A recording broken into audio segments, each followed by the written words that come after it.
வருஷங்களாக நம்ம ரொம்ப அழிஞ்சிச்சு. நம்மளுக்கு வந்து பவர்லூம் வந்ததுக்கப்புறம் மேனுவலாக பண்ணுற விஷயங்கள் எல்லாமே நம்மளுக்கு வந்து இல்லாமல் போயிடுச்சு. ஹியூமன் மேட்ஸ் வந்து ரொம்ப குறைஞ்சி மிஷின் மேட்ஸ் ரொம்ப அதிகமாகிடுச்சு. அதனால இதில் நிறைய பீப்புள்ஸ் அவங்களோட ஃபேமிலிஸ் எல்லாமே ஹேண்ட்லூம் தறியில் வந்தவங்க எல்லாம் இன்றைக்கி ரொம்ப அடிபட்டு அதோட கலையே இல்லாமல் போயிடுச்சு. இப்போ திரும்பியும் கைத்தறி ஆடைகள் வந்து ரொம்ப மார்க்கெட்குள்ளே எல்லாரும் விரும்புகிற மாதிரி விஷயங்களை நம்ம எப்படி வந்து விற்பனை பண்ணுறது, என்ன மாதிரி புது டெக்னிக்ஸை யூஸ் பண்ணி ஹேண்ட்லூம் வீவிங்கில் சாரீஸ் வந்து மேனுஃபேக்சர் பண்ணி மார்க்கெட்டுக்கு கொண்டு வரலாம். ஹேண்ட்லூம் வீவிங் வந்து எத்தனை மக்கள் இப்போ விவசாயம் எப்படி நம்ம நாட்டுக்கு பேக் போனாக இருக்கோ அதுக்கு அடுத்தது வந்து கைத்தறி தான் ரொம்ப வந்து நம்ம நாட்டில் ரொம்ப பண்ணுற ஒரு தொழில். அந்த தொழிலில் இருக்கிற மக்கள் வந்து ஃபினான்ஷியல் காரணமாக அவங்களோட அடுத்தடுத்த ஜென்ரேஷன்ஸை இந்த தொழில் வந்து வேறு ஐடிக்கோ மற்ற செக்டர்ஸ்க்கோ வைக்கிறதுனால இந்த தொழிலை வந்து அவங்கவுங்க சொந்த குடும்பத்தினரே கற்றுக்க முடியாமல் வேற ஒரு தொழிலுக்கு போகிறதுனால இதோட கலை அழிஞ்சு போகுது.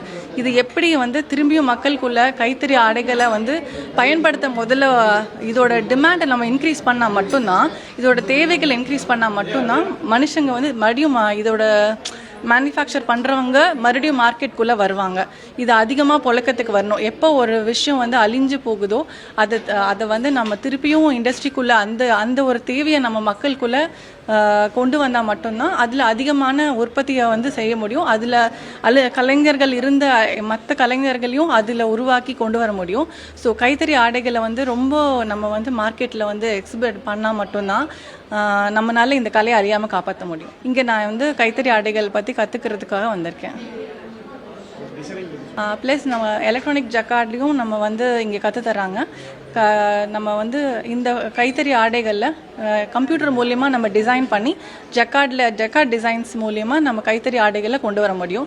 அது எப்படி நம்ம வந்து கம்ப்யூட்டர் இன்றைக்கி இருக்கிற ஏஐ டெக்னாலஜிஸ் எல்லாம் வச்சு எப்படி நம்ம ஒரு டிசைன்ஸ் வந்து சாஃப்ட்வேரில் பண்ண முடியும். புட்டாஸோ சாரியில் இருக்கிற பல்லு டிசைன்ஸு, புட்டா டிசைன்ஸு ப்ளஸ் பார்டர் டிசைன்ஸ் இது எல்லாமே நம்ம வந்து சாஃப்ட்வேரில் நம்ம வந்து டிசைன் பண்ணி அதை வந்து இன்றைக்கி எலக்ட்ரானிக் ஜக்கார்டுன்ற ஒரு மிஷினில் வந்து நம்ம ஃபீட் பண்ணி அதை வந்து சாரியில் வீவ் பண்ணுறோம். அதுவுமே ஹேண்ட்லூமில் தான்.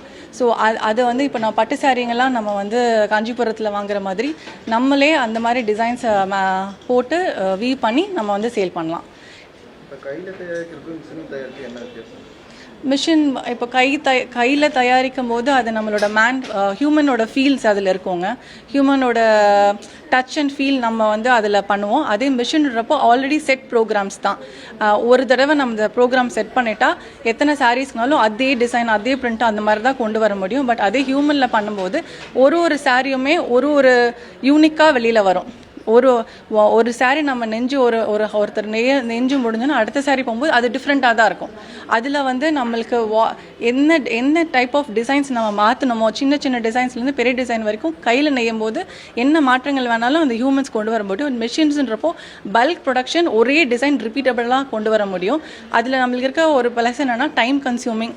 சீக்கிரம் வந்து இங்கே வந்து ஒரு வாரத்துக்கு நம்ம 2 சாரீ நெய்கிறோன்னா அங்கே ஒரே நாளில் 10 சாரீ 15 சாரீ பவர்லூமில் பண்ண முடியுது. பட் ஆனால் நம்மளுக்கு அந்த ஃபீலும் அந்த புடவையை வந்து நம்ம உடுத்தும் போது இருக்கிற ஃபீல் பவர்லூமில் ஹேண்ட்லூமில் கிடைக்கிற அளவுக்கு பவர்லூமில் நம்மளுக்கு கிடைக்காது. அது இல்லாமல் ஒரே மாதிரி பேட்டர்னாக இருக்கும். இதில் வந்து அப்படி கிடையாது, ரொம்ப யூனிக்காக நம்மளுக்கு கிடைக்கும். நான் வந்து சில்க் வில்லேஜோடைய பவுண்டர். இப்போ நாங்கள் சில்க் வில்லேஜ் என்ன செய்யுதுன்னா நிறைய உங்களுக்கு சென்ட்ரல் கவர்மெண்ட் ஸ்கீம்லாம் நாங்கள் இன்ட்ரொடக்ஷன் பண்ணுறோம். இதான ஸ்பெஷல் ஸ்கீம். அது மாதிரி எங்களுக்கு டபிள்யூஎஸ்சிலேருந்து பயங்கரமான சப்போர்ட், சென்ட்ரல் கவர்மெண்ட் சப்போர்ட் எங்களுக்கு பயங்கர சப்போர்ட்டு, சேலம் சென்ட்ரல் போர்டு பயங்கரமான சப்போர்ட்டு. அவங்களுடைய சப்போர்ட் பண்ணால எங்களுக்கு வந்து ஸ்டூடெண்ட்ஸ் நிறைய பிரமிப்பாக இருக்குது. எங்களுக்கு என்னென்னா நிறைய படித்த எம்எஸ்சி டெக்னாலஜி பெரிய படித்தவங்களாம் வர்றது எனக்கு பயங்கர வியப்பாக இருக்குது. அதே மாதிரி சென்ட்ரல் கவர்மெண்ட் வந்து 90% மானியம்லாம் கொடுக்கறதுனால எங்களுக்கு வந்து பெரிய சப்போர்ட்டாக இருக்குது. அவங்கள மறக்க முடியாது. அவங்களுக்கு சென்ட்ரல் கவர்மெண்ட்டுக்கும் சரி சேலம் டபிள்யூஎஸ்சி அவங்களுக்கு எங்களுக்கு நன்றி தெரிவிக்கணும். அதே மாதிரி இப்போ நாங்கள் வந்து புது முயற்சி என்னென்னா இந்த இன்ஸ்டியூட்டை வந்து ஒரு ஐஐடிக்கு ஈக்குவலாக நம்ம வந்து ஏஐலாம் நாங்கள் வந்து இன்ட்ரொடக்ஷன் பண்ண போகிறோம். அது எங்களுக்கு பெரிய ஐடியில் வேலை பார்க்குறவங்களாம் வேலையை ரிசைன் பண்ணிட்டு இங்கே நிறைய பேர் வந்து படிக்கிறாங்க. அதுவே எங்களுக்கு பிரேமிப்பாக இருக்குது. நிறைய எப்படின்னா இவங்களை நான் வந்து எக்ஸ்போர்ட் பண்ணுறதுக்கான லிங்க்லாம் வந்து எங்களுக்கு நாங்களே ட்ரைனிங் கொடுத்து 13 ஏக்கரில் மிக பிரமாண்டமான ஒரு எக்ஸ்போர்ட் கம்பெனிலேருந்து மேனுஃபேக்சர்லேருந்து நேச்சுரல் டைலேருந்து நாங்கள் எல்லாம் உள்ளே கொண்டு வரோம். ஒரே குறையில் கொண்டு வரோம். எங்களுக்கு வந்து ஒரு பெரிய எங்களுடைய ஸ்டூடெண்ட்ஸுக்கெலாம் ஒரு எக்ஸ்போர்ட் கான்டாக்ட் அதே மாதிரி ஒரு தொழிலதிபர் ஆகிறதுக்கான வாய்ப்பு நிறைய இருக்குது.